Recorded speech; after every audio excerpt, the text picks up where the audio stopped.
In the final part of this lecture, we will concentrate on chromosomal aberrations induced by heavy ions, so by high LT. That we will do essentially always the same in these lectures. That the final part will be on the high LT. So you see in this first slide. The picture that you see is a very rare picture. This is a cell that underwent endoreplication. Endoreplication means that this cell went through S phase 2 times without going through mitosis. So if this happens, you see every chromosome is made of 4 chromatids, not 2, but 4 chromatids, because you have 2 S phases. And so you can see some very spectacular aberrations induced by heavy ions. You know, we have already seen when we saw the DNA damage, the clustering of the damage that you have in the DNA because of the track structure of heavy ions. But here you see even more clearly that you can have, in some cases, you have some chromatid type aberration. In other cases, you have chromosome type deletions, like here, there is a chromosome type deletion, but only 2 out of 4 chromatids. And in other cases, instead, you have all 4 chromatids chopped, or even a sort of disintegration of the structure of the chromosome. You see, because this was irradiated with very heavy ions. Generally speaking, if we look at the PCC breakage and rejoining, the situation is similar to gamma rays.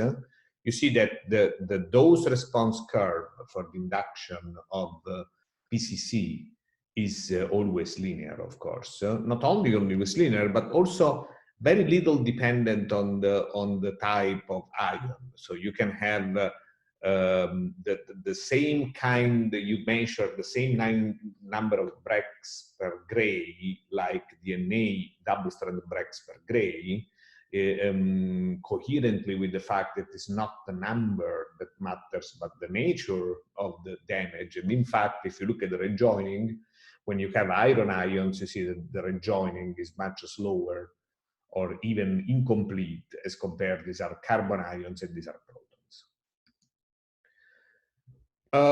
Now the RBEs. Now the RBE, we will define the RBE in the next lecture. So this is, if you want, this is not exactly the RBE. This is the alpha of the dose response curve. So it is the slope for the induction of not PCC breaks, but for the induction of chromosomal aberration. So let's put it this way: going back here is the slope of this curve.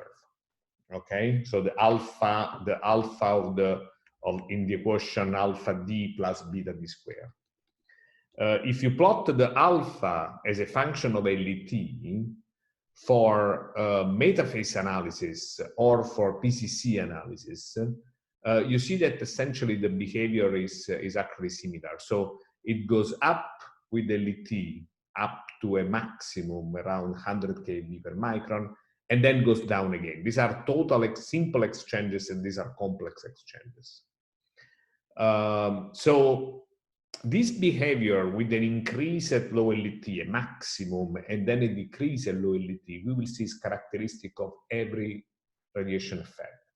So it's the same will be for cell killing, for mutation, for transformation, for any kind of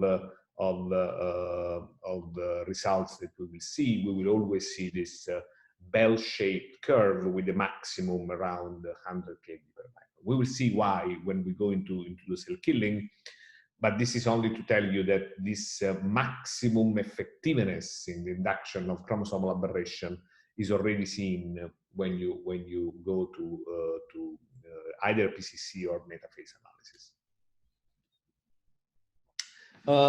What you expect in terms of difference between chromosomal aberrations induced by heavy ions or high LET radiation in general and the low LET radiation, sparsely ionizing radiation, is the proximity effect. You know, we have seen already that this is a nice 3D reconstruction of chromosomes X and 8 in human lymphocytes. the chromosome occupy domains. So if you go from this situation where you have gamma rays to this situation, we have seen already this picture, where you have densely ionizing heavy ions, you expect to have more proximity effect, so that in this case you hit all the chromosome pretty much randomly, but here you will have a lot of breaks in the chromosome that are proximal, and so that you can have more interaction of breaks along the track. This can be measured looking at some ratios. For example, the C ratio is the ratio of complex to simple exchanges. The G ratio is the ratio of intra-arm intrachange, so acentric rings and paracentric inversions, and inter-arm intrachange, so either centric rings or pericentric inversions. And the F ratio, that was the first to be defined, is essentially the ratio between interchanges and intrachanges. So you see that if you go to high LET, this was an idea of David Brenner and Ray Sachs that has developed in many years. If you go to high LET, what you should observe an increase in the C ratio, because you should have more complex, because these are, the track is hitting more domains, and then if you have damage which is in the periphery of the domains, you can have complex exchanges. You should have an increase in the G ratio, because for the proximity, you expect more intrachanges than interchanges. There are more intra-arm interchanges than inter-arm interchanges. And you should have a decrease of F ratio, because generally speaking, you should have more intrachanges than interchanges, because intrachanges will be favored by the fact that you have a higher proximity now. These are some data. The results are not always very clear. There is a lot of uncertainty because you see the error bars are always big. These data depend on many data. But for sure, if you take the C ratio, and this is also incomplete to complete exchanges, which is a measure of the unrepaired damage, these ratios here really seem to be very much increasing with the high LET radiation. So they are markers, signatures of exposure to heavy ions. At G ratio and F ratio, the results are more controversial. It's also more difficult to measure, intrachanges. You have seen, you need different techniques to measure intrachanges.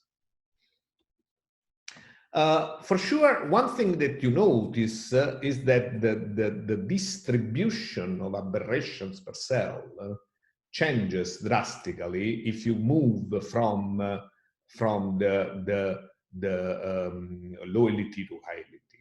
So for low LET, like in this gamma, these orange bars, the distribution is generally Poisson, which makes sense. We have seen the number of hits in the cell will be distributed according to Poisson distribution. So what you actually will see is actually a Poisson distribution. But when you have a high LET radiation like iron, you have a large over dispersion. You have a few cells with many aberrations that you don't see in the Poisson distribution. This is due to the fact that for high LET, you will have a compound Poisson distribution. One Poisson distribution is for the number of traversals per cell. So the number of traversals per cell will give you the Poisson distribution, the usual Poisson distribution. But then you have another Poisson distribution that is the number of aberrations per particle. So every particle can induce more or less aberration. This is another Poisson distribution. So if you combine these two Poisson distributions, you get what is known as Nyman distribution, this one, a compound Poisson distribution, and the over dispersion of the chromosomal aberrations is characteristic of the Nyman distribution. It's interesting, this over dispersion we will see has some important implications for the late effects of heavy ions. So this is not only, interesting description, statistical description, but has some serious consequences.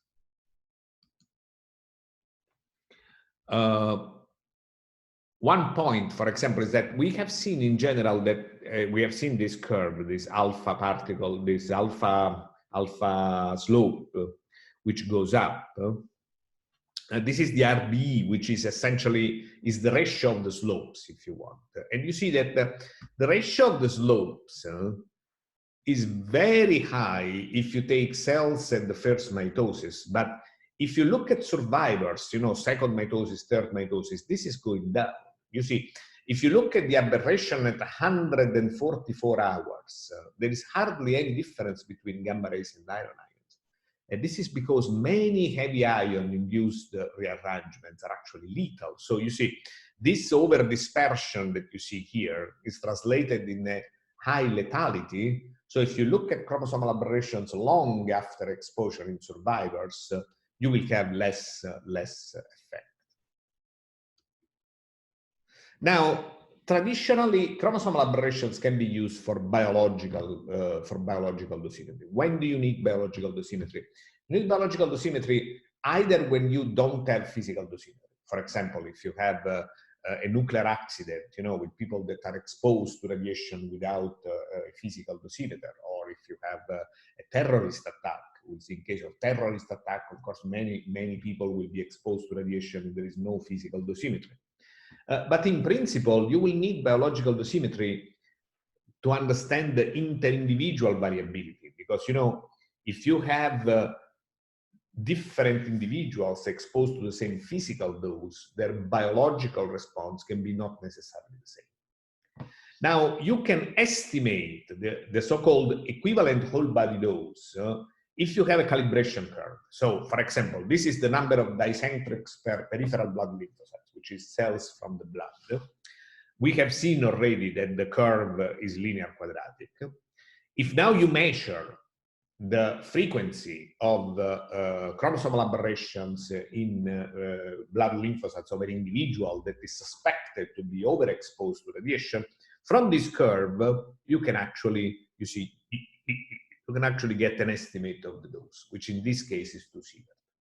So this means biological dosimetry. I use the biological effects to measure a dose. There are different methods to do that. You can use dicentrics, you can use translocations, you can use premature chromosome condensation plus FISH and things like that. There are advantages and disadvantages. Dicentrics is very simple, you know, it's easy to see even in GIMSA. The problem is that they decay with the half-life of approximately 3 years after exposure, because they are highly lethal. And generally, you see that the lower level is 0.1 sievert, something which is close to also translocations. Translocations are more stable because, of course, they are non-lethal per se. You remember, they are symmetrical aberrations. But without a pre-exposure sample, their lower limit is even higher because the variability in the number of translocations is higher because, for example, it strongly depends on age. And for PCC plus FISH, this is essentially like for translocation, but you can go up in those. Of course, if you don't need to look at the cells in mitosis, but you can look at them in interface using PCC, then you can see very high doses, which is, as we see in a second, can be useful in some cases. This is a case where I was actually present, of course, not in the accident, but when this thing happened. This was an accident that happened before, in 1999, so before the Fukushima accident, but of course after Chernobyl. Chernobyl was 1986. Was a typical criticality accident. So it was in a nuclear power plant in Tokaimura, in Japan. 3 workers, 2 of them were pouring uranium in a tank. Of course, a criticality accident means that the mass of uranium at a certain point exceeds the critical mass, so that you can start a fission process with the neutron that can be an atmospheric neutron. The two workers were exposed to very high doses. Actually, these workers were hospitalized in the center where I worked, and we tried to look at their chromosomal aberrations, and was impossible. We had to use PCC because the cells were not growing at all. The damage was too strong, so cells were not growing. And actually the estimate from the rings, you see, we were looking at rings that are not very frequent normally, but in PCC you see the rings quite clearly, was something like 24.5 gray equivalent. So it's an extremely high dose. Not surprisingly, this patient died, even though he had stem cell transplantation. So this kind of measurements are useful for medical doctors to decide which action to take. For example, whether you have to do bone marrow transplantation, stem cell transplantation. It's also remarkable that a lot of biological dosimetry has been done in atomic bomb survivors, because then in atomic bomb survivors you want to have you have an estimate of the physical dose.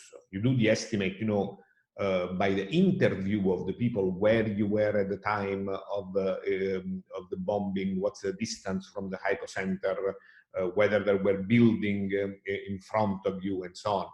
But you can also use chromosomal aberrations. And it's interesting that if you calculate the excess relative risk for cancer, this we will see later, but the meaning is clear, it's correlated to translocation, but make no mistakes, this is an association. Of course, the excess relative risk for cancer is correlated to dose. Dose is correlated to translocation. So association does not necessarily mean a cause-effect relationship. And you can use it also in radiotherapy. You can look at the chromosomal aberrations in patients undergoing radiotherapy. Here is critical the point that in radiotherapy is not whole body exposure, it's partial body exposure. So you see, these patients, for example, they were exposed to, these were treated for uterus cancer, either with X-rays or for carbon ions. These are, every curve is a different patient. It's a function of the dose to the tumor, so they receive daily fractions, so this goes up by day if you want. And you see that actually, surprisingly, if you want, these are the images. This is a quite old paper, year 2000. There was not M-fish at that time, only multi-chromosome fish. Surprisingly, you see less aberration with carbon ions than X-rays. But this is a volume effect, because with carbon ions, we will see, thanks to the Bragg peak, you can irradiate smaller volume compared to X-rays.